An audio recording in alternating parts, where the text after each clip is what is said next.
আসসালামু আলাইকুম। ডিভিএস এর আজকের আয়োজনে আমন্ত্রণ জানাচ্ছি আমি আব্দুর রহমান রনন। দর্শক, আজকের আয়োজনে আমাদের সাথে রয়েছেন ইউসিবি স্টক ব্রোকারেজ লিমিটেডের ব্যবস্থাপনা পরিচালক ও প্রধান নির্বাহী কর্মকর্তা মোহাম্মদ রহমত পাশা। আপনাকে স্বাগত আজকের আয়োজনে। আপনাকেও শুভেচ্ছা। আমরা দেখলাম যে অনেক দিন পরে দৃশ্যমান কোনো প্রণোদনা ছাড়াই আমরা দেখতে পাচ্ছি একটা স্বাভাবিক পুঁজিবাজার, একটা গতিশীল পুঁজিবাজার। আমরা কিছুদিন আগেও কিন্তু তারল্য সংকট নিয়ে শঙ্কিত ছিলাম, আস্থার সংকটের কথা বলছিলাম, তো হঠাৎ করে তারল্য বৃদ্ধি পেল আমরা দেখতে পাচ্ছি, আস্থার সংকট অনেকখানি আমরা কাটতে দেখতে পাচ্ছি। কিভাবে দেখছেন বর্তমান পুঁজিবাজারকে? জুন জুলাই আগস্ট মাসে আমাদের মার্কেট ইন্ডেক্স বেড়েছে হচ্ছে 19%।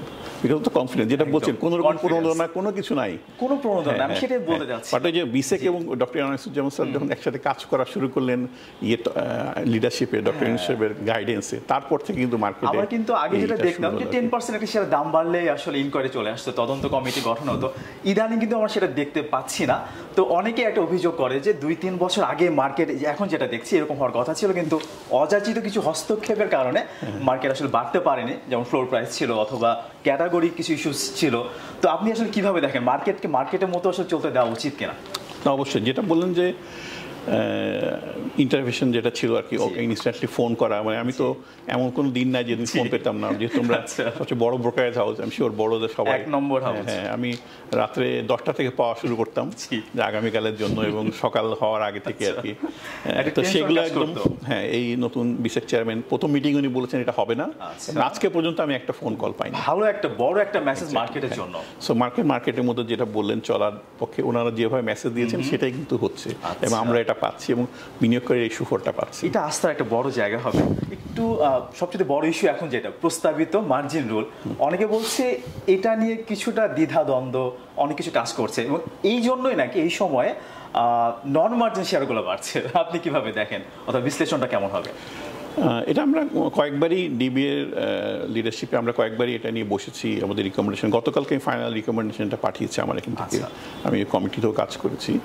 তো আমি দেখেছি যে মেজরিটি জিনিস কিন্তু পজিটিভ হয়েছে। আচ্ছা, হ্যাঁ, যেগুলো স্পেশালি খারাপ শেয়ারে লোন দেওয়া, সেগুলো যেমন বি ক্যাটাগরিতে আগে লোন দিতে পারতো, বাট বি ক্যাটাগরির সুযোগ নিয়ে 0.5% ডিভিডেন্ড দিয়ে আপনি বি ক্যাটাগরি বলে আপনি মার্জিন লোন দিচ্ছেন। এটা তো এক ধরনের কি বলবো, মানে এটা ভালো জিনিস না, জিনিসটা হ্যাঁ, একটা অনিয়মকে আপনার প্রশ্রয় দেওয়ার মতোই ছিল। তো এইখানে বিশেষ খুব সুন্দর করে বলে দিয়েছে যে এই ক্যাটাগরির বাইরে দেওয়া যাবে না। একটা বি ক্যাটাগরি শেয়ার কিনতে পারেন, যেটা বললেন যে আমি আজকেও দেখছিলাম এক কাস্টমার দেখলাম যে 2 টাকা দিয়ে শেয়ার কিনতেছে, বলে সস্তা আছে। আমি তো বললাম এটা তো প্রায় বন্ধ হয়ে যেতে পারে কোম্পানিটা, বলে তাও 10% বাড়লে তো অনেক, 10% সে ওখানে রিস্ক নিল, সে নিজের টাকা দিয়ে করুক, বাট মার্জিন লোন নেওয়া উচিত না। এবং মার্জিনের সবচেয়ে বড় যে জায়গাটা, মার্কেট যখন ফল করে, একটা নর্মাল ফল করে, তারপরে মার্জিন কল আসে হচ্ছে তারপরে। তো এই সমস্ত শেয়ারগুলো পড়ার সময় কিন্তু অতিরিক্ত পড়ে, তখন মার্জিন কল আরেকবার পড়ে। তো আমার মনে হয় যে এই জায়গাটা আমি খুব পজিটিভভাবে দেখি। যে ধসটা হলো শেষের দিকে, অনেকে এইটারই কারণ হিসেবে দেখে যে মার্জিন লোন ছিল, ফোর্স সেল হলো, ধস নামলো। অনেক সময় যেটা লাস্ট পর্যন্ত আমরা দেখেছিলাম যে ফোর্স সেল করা হয়নি বলে এটা দীর্ঘায়িত হয়েছে। তো অনেকে বলে থাকে যে মার্জিন লোনের এই ব্যাপারটাই মার্কেটে উঠিয়ে দেওয়া যায় কিনা, এইটা আসলে কিভাবে দেখেন? এটা আমি দেখি হচ্ছে যে আমাদের তো এখানে যে আমাদের রেভিনিউ স্ট্রিম মাত্র একটা, শুধুমাত্র শেয়ার বাই সেল যদি কাস্টমার করে সেটা পায়, আর কোনো কিছু আর কোনো একটা জিনিস যোগ হয়েছে, সেটা মার্জিন লোন। আমরা যারা বড় আছি আমাদের আরেকটা তো রেভিনিউ স্ট্রিম দরকার এবং মাল্টিপল দরকার। কমোডিটি মার্কেট আসতে সামনে, সেখান থেকে আরেকটা আসবে। আমি মনে করি যে যাদের সক্ষমতা আছে তাদের মার্জিন লোনটা দেওয়া উচিত, এবং মার্কেটের জন্য ভালো না হোক, মানে আমরা যারা বড় ব্রোকারেজ হাউস, বিষয়টা কি কোম্পানি আর যে ক্লায়েন্ট থাকবে এদের মধ্যকার একটা ব্যাপার হলে কি খুব ক্ষতিকর হয়েছে তো বিষয়টা মার্কেটের জন্য? রিলেশন বেসিসে আলটিমেটলি, রিলেশন বেসিসে হ্যাঁ, রিলেশন বেসিসে আছে, বাট কিছু গাইডলাইন তো বিসেক থেকে দিতে হবে, কিন্তু ম্যানিপুলেশনের সুযোগ খুব বেশি থাকে এবং হয়েছেও এইগুলা। আপনি দেখেন এখনো কিন্তু করে কি, ভালো ভালো কোম্পানি ডিভিডেন্ড দিয়ে ডিসবার্স করে না, দিয়ে আবার ওই যে কি বলে আপনার নন মার্জিন হয়ে যাচ্ছে, আবার ডিভিডেন্ড দিয়ে আবার মার্জিন নিচ্ছে। তো এটা তো এই নতুন একটা ওয়ে দেখছি আমরা প্রাইসিং এর ক্ষেত্রে। তো এই রেগুলেশনটা দরকার আছে আসলে, এগুলা শুধু আপনার রিলেশনশিপ দিয়ে হবে না। রিলেশনশিপ দিয়ে কাস্টমারকে আপনি সেভ করতে পারবেন, কিন্তু যে সমস্ত লিস্টেড কোম্পানি তাদেরও তো একটু ইয়ের কি বলে আপনার আইনের আওতায় আনতে হবে। আচ্ছা, ইউসিবি স্টক ব্রোকার 1 নম্বর হাউস, তো কেমন ফ্রেশ ফান্ড আসছে দেখতে পাচ্ছেন কেমন? আমি গত 3 মাসে কোনোদিন নেগেটিভ দেখি নাই। আমি প্রতিদিনই মনিটর করি। আমার অ্যাকাউন্ট নতুন করে খোলা হচ্ছে, নতুন খোলা আমাদের এখানে কোনোদিনই 50টার নিচে হয় না, আলহামদুলিল্লাহ। প্রতিদিন 50টা প্লাস অ্যাকাউন্ট হচ্ছে নতুন, যেখানে অন্য সময় 10টা 8টা হতো আর কি, জুনের আগে যদি বলি। হ্যাঁ, আর আমি বলবো যে 10 কোটি গড়ে প্রতিদিন নতুন ফান্ড ঢুকছে, এবং যার সাথে কথা বলি সবাই বলে যে ফান্ড দিব ভাই, এফডিআর গুলো ম্যাচিউর করুক, মানে কোনো না কোনো ফর্মে তো রাখা আছে। নর্মালি সারপ্লাস ফান্ড যাদের সেভিংস অ্যাকাউন্ট কারেন্ট অ্যাকাউন্টে থাকে, এই টাকাগুলো মোটামুটি চলে আসছে। অনেক ফান্ড আসলে আসার জন্য রেডি হচ্ছে। আবার অনেক বড় বড় অ্যাকাউন্ট তো আমি যতটুকু জানি এখনো ফ্রিজ আছে, সেগুলো যখন আসলে মার্কেটে আসবে তখন তো সেটা মার্কেটের জন্য বেশি ভাইব্রেন্ট হবে। হ্যাঁ, আরো গতিশীল করবে মার্কেটকে। বড় জিনিস যেটা ক্যাটালিস্ট হিসেবে দেখি, যেটা বলছিলেন যে প্রণোদনা নাই, কিন্তু একটা বড় ক্যাটালিস্ট আমার কাছে মনে হয়েছে সেটা হচ্ছে ইলেকশনের ডেট ডিক্লেয়ার করাটা। এই দিন থেকে সবকিছু কিন্তু ঘোরা শুরু করেছে। আচ্ছা আচ্ছা, এটা একটা বড় ইয়ে ছিল যে আমরা চাই যে ইলেক্টেড গভর্নমেন্ট দিয়ে আমাদের সরকার চলুক এবং ইকোনমি সেভাবে রান করুক আর কি, এবং পলিসিগুলো সেই বেসিসে হোক। ইকোনমিক বেশিরভাগ ইন্ডিকেটর কিন্তু ভালো, তারপরেও সার্বিক ব্যবসা বাণিজ্যের অবস্থা অতটা কিন্তু আশাব্যঞ্জক না, কিন্তু পুঁজিবাজারে আমরা একটা ভালো গতি দেখতে পাচ্ছি। তো এইটা কি আসলে ফ্রন্টিয়ার মার্কেট যেগুলো আছে পৃথিবীতে, মানে এরকমই হয় কিনা, যেমন কম্বোডিয়া অথবা শ্রীলঙ্কার মার্কেট, ভিয়েতনামের মার্কেট, কিছুটা ভোলাটাইল পরিবেশ থাকলে কেন জানি পুঁজিবাজার ভালো হয়? মানে আমি যদি একটু যোগ করি, যখন ইন্টারেস্ট কম ছিল তখনও যে খুব ভালো হয়েছে আমাদের পুঁজিবাজার তা কিন্তু না, হঠাৎ করে এখন এই যে ব্যাপারটা। তো ফ্রন্টিয়ার মার্কেটে যদি একটু আমাদেরকে বলতেন ওর বৈশিষ্ট্যের সাথে কি আমাদের তো মিলে যাচ্ছে? জি জি, অনেকটা এরকম আসলে। শ্রীলঙ্কায় দেখেছি আমরা, পাকিস্তানেও দেখেছি, আমরাও ব্যতিক্রম না। যদি আমাদের দুইটা শেয়ার আছে, বেক্সিমকো এবং ইসলামী ব্যাংক, যেটা ফ্লোর প্রাইস থাকার কারণে এখন কিন্তু ফ্রন্টিয়ারের যে এমএসসিআই যে ইন্ডেক্সটা, ওখানে কিন্তু ওইভাবে করে ফরেনাররা ইনভেস্ট করছে না ওইখানে ইন্ডেক্সে, যেটা করতে পারতো এই দুইটা শেয়ারের কারণে। তারা 9 মাস দেখেছে, কিন্তু এখন কিন্তু তারা এখন আর ওখানে আসছে না, এখন ডিরেক্টলি ওরা ইনভেস্ট করছে এখানে। আমি দেখছিলাম আমাদেরও অনেক ফরেন ইনভেস্টর আছে, তারা প্রচুর ভালো ভালো ফান্ডামেন্টাল শেয়ার, আমি বলবো কিছু এমএনসি, কিছু ভালো ব্যাংক, হ্যাঁ ব্যাংকিং সেক্টর বলেন, কিছু ফার্মা সেক্টর বলেন, এখানে কিন্তু তারা ইনভেস্ট করছে। আমি এই কথাই একটু জানতে চাই, গত 2 মাসে আমাদের foreign net investment, portfolio investment কিন্তু পজিটিভ। আচ্ছা, এটা খুবই ভালো একটা সংবাদ। যেটা বললেন, হ্যাঁ, যে ফ্রন্টিয়ার মার্কেট হিসেবে তারা দেখছে যে এখন আস্তে আস্তে করে তারা সবচেয়ে বেশি যে জায়গাটা ফোকাস করে।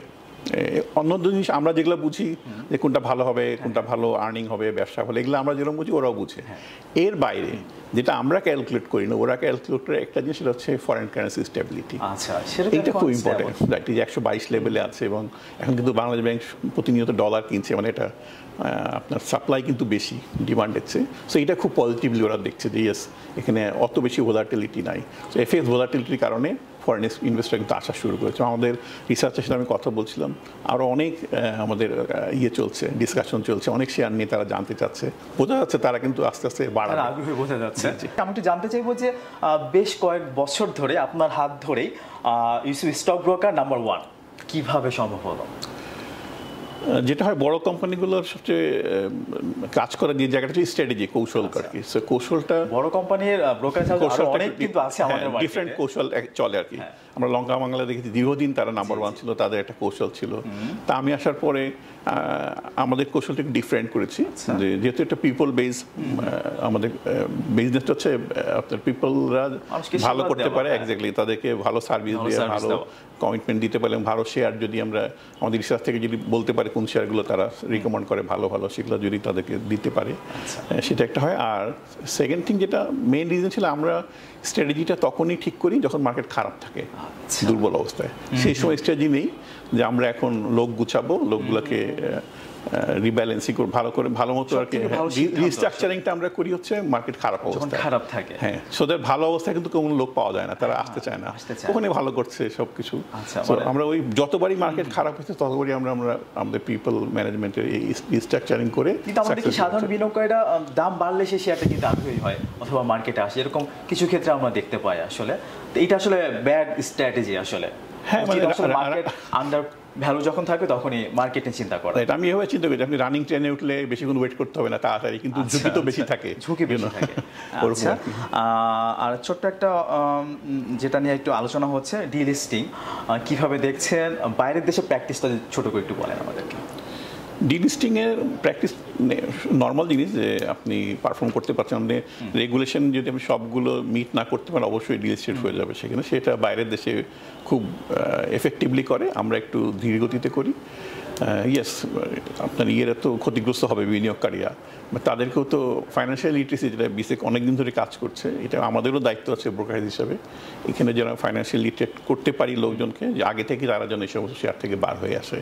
সেক্ষেত্রে নিয়োগক সংস্থার সামনে দিয়ে কিন্তু এগুলো আসলে এই অবস্থায় গিয়েছে, আসলে আস্তে আস্তেই তো আসলে খারাপ হয়েছে কোম্পানি। আপনি যদি এনবিএফএ গুলো দেখেন যে অলরেডি সেন্ট্রাল ব্যাংক বলে দিচ্ছে এরা এদেরকে লিকুইডেট করে দিতে হবে। তো এখন থেকে আমাদের রেগুলেটর বিসেক, আমি জানি না তাদের নিশ্চয়ই চিন্তা আছে, কিছু একটা গাইডলাইন দিবে যে এখানে যারা ইনভেস্ট করছে তারা কিভাবে এখান থেকে এক্সিট নিবে।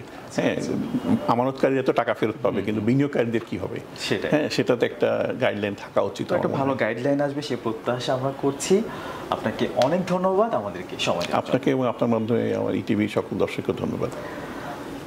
দর্শক, আজকে আমরা এখানে শেষ করছি। ভালো থাকুন, সঙ্গে থাকুন।